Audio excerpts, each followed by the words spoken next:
He is a remarkable man. He's an innovative and compassionate strategist. So I urge you to take the time to engage with him and with the UNHCR team to see how we can best work together on those shared solutions. This award is far much more for him than me, and it's an honour to work with the UNHCR. And definitely, Professor Schwab, I'm here with my soul. Thank you very much.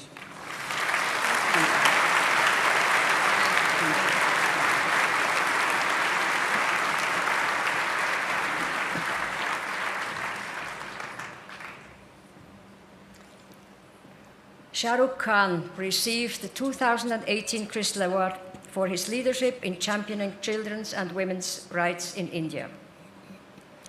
Shahrukh Khan was born in Delhi, India. When his school teacher asked him what he wanted to be in the future, he said he would become a Bollywood star. Though his teacher tried to explain to him that his dream was unrealistic, his mother's response was, "If Shahrukh Khan says it will happen, it will happen." So the story goes. Today, with a following that runs into the billions and a series of films that speak of his tremendous talent and intense work, Shahrukh Khan is an icon who entertains and inspires his fellow countrymen and women, and who is loved by film audiences around the world, across languages and cultures.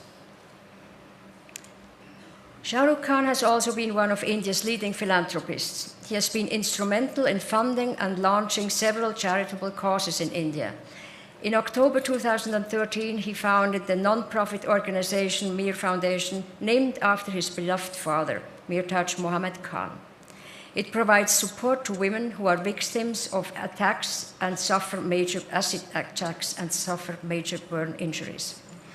The foundation provides medical treatment, legal aid, vocational training, as well as rehabilitation and livelihood support. Shahrukh Khan has also helped create specialized children's hospital wards and has supported childcare centers with free boarding for children undergoing cancer treatment. I would like to now to ask Shahrukh Khan to join me on stage.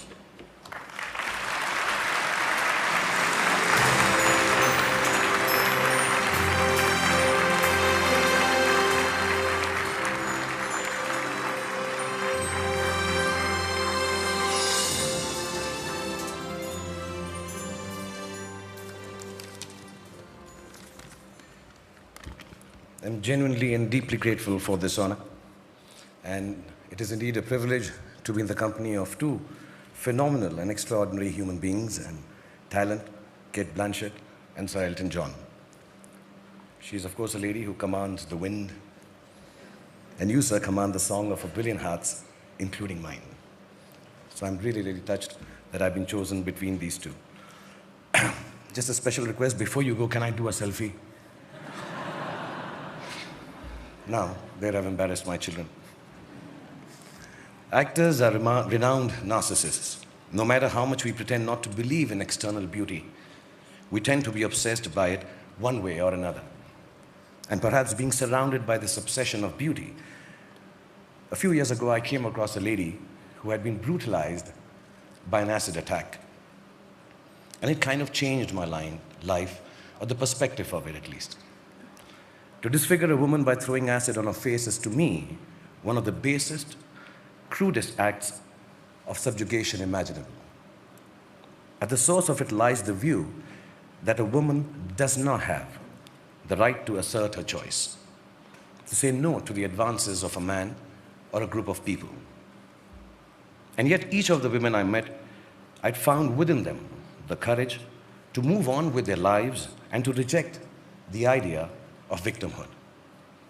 What struck me most about them was this, that what was done to them only made them braver and stronger and more able to free themselves to make the choices everyone around them was telling them they could not make, couldn't make, or should not make.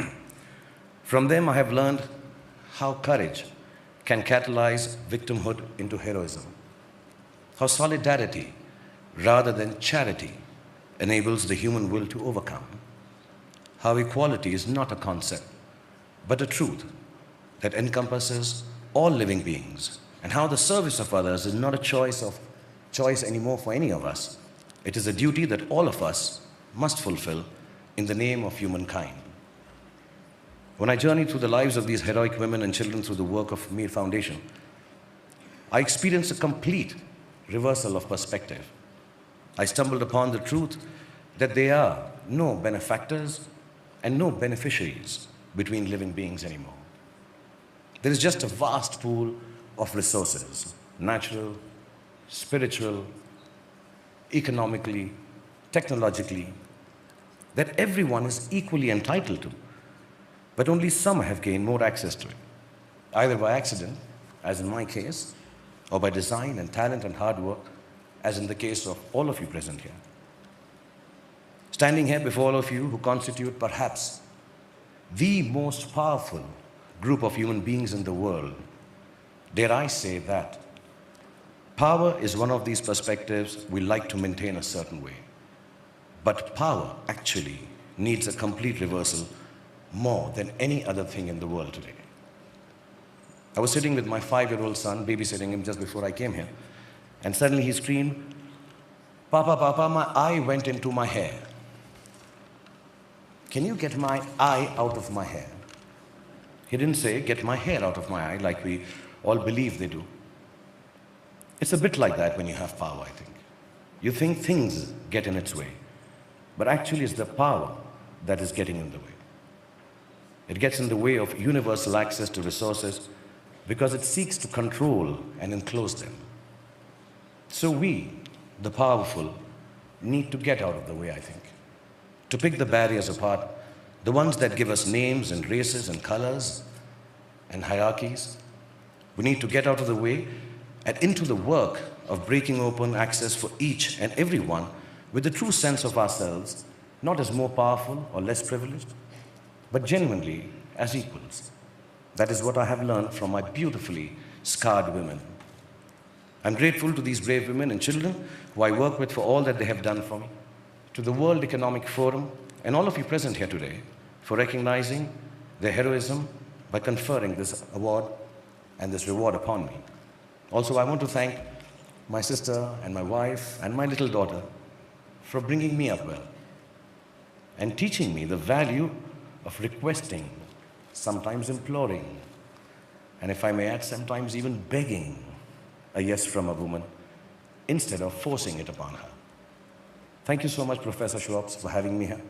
And thank you, Mrs. Schwartz. Thank you, Davos. Namaskar and Jai Hind. Thank you.